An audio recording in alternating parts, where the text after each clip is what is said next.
This is Slack at IBM, the good, the bad, and the ugly. It's my own presentation, doesn't reflect views of IBM or Slack. Images are from Pixabay, and now that we have all that out of the way. So, once upon a time, this is a tale or an allegory of a relationship between Slack and IBM. Like any relationship, it has its ups and downs. It started with a few individuals using free trials for their teams and grew from there.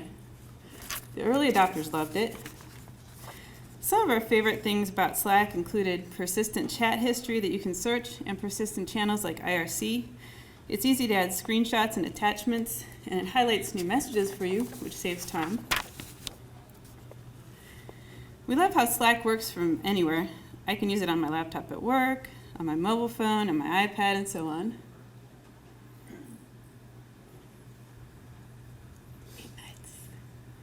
The timing is everything. All right, integrations, hooks, and bots. Oh my! We integrated Slack with PagerDuty, New Relic, GitHub, Travis. We wrote our own cache bot so we could clear our Akamai web page caches automatically.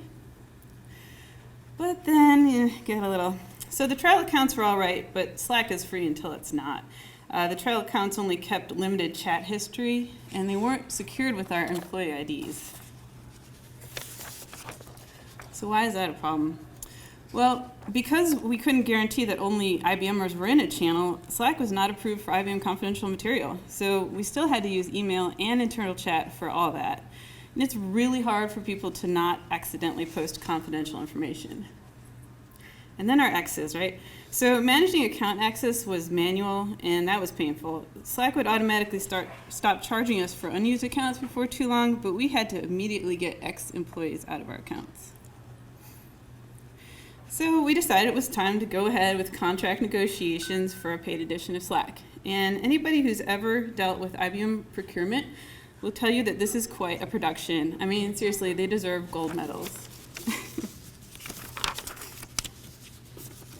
We got our lives in order. We used IBM's Whitewater team as a single point of contact and account holder. So they're part of our CIO's office that manages and hosts productivity tools. Before they took over, many teams at IBM had their own independent Slack accounts.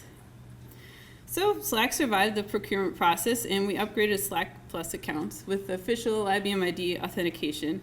And now our accounts were finally approved for IBM confidential material, and we could automatically delete user IDs when people left the company. There was a prenup. We also mandated that IBM Slack accounts could only be run on devices managed by Mass 360, which is IBM's corporate security solution. So this protects corporate data by making sure that phones don't have rootkits installed, they have good passwords, and so on. So check out that emoji storm there.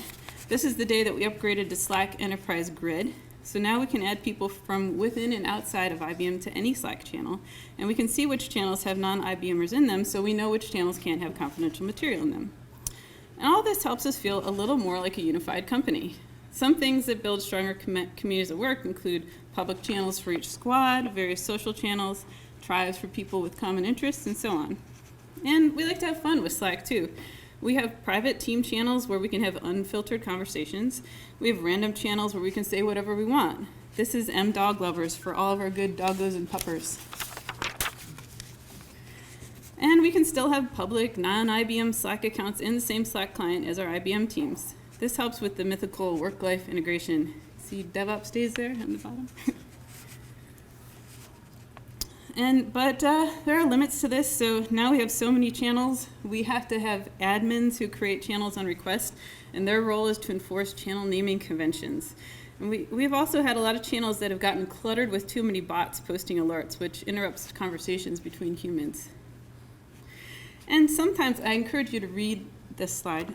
We have to ask, did you really mean to send that message to thousands of people? Did you realize that your @channel alerted all of them, many of whom were in different time zones sleeping? We had to revoke the @channel command in a few channels due to bad behavior.